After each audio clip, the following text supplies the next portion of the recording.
Ay, mga kaiko, sayo pa kayo na scam mga kaiko. Kaya ang pasahero nako, guwapa ra ba si kay mga kaiko. Wala siya nagingon nga wala siya sinsilyo, 500 yang kwarta mga kaiko. Pag naog niya 500 yang kwarta. Paano to mga kaiko? Mao to yung mga discarding nga modus mga kaiko. Kay kabalugod siya.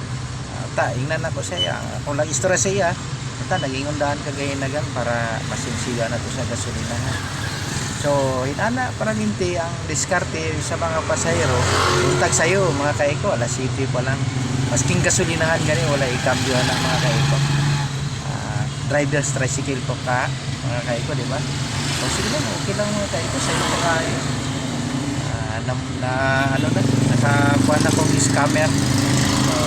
Kung hinana para minti, para makalibre mo sa pamasahe, kanang tipo ihatag nga makuha 20 pesos na o 15 pesos quit sa pamasahe mga kaiko. So inana mga kaiko, ako ang naano na adlaw nga Miyerkules, pitsa 4 sa June. Pasabutan usan na ilang okay lang mga kaiko, at least nabalaan po ninyo, ma-aware po mo mga driver tricycle kami mga po nga mga pasahero dapat kung sayo pasabutan sinsilyo po din yung ibayan ko.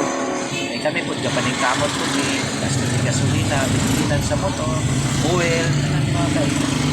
So dapat kung kinsa man doon na ginano sa ko, masailualan ko kung makaano po. Pero actually, naditik na ako sa pagsakay pa lang mo. Nabalan na ako nga amin. Okay mga kaikon, but lang God bless. I love you all people. Thank you. Sa kaman? Dr. Dison. Dali ma'am, sige ma'am.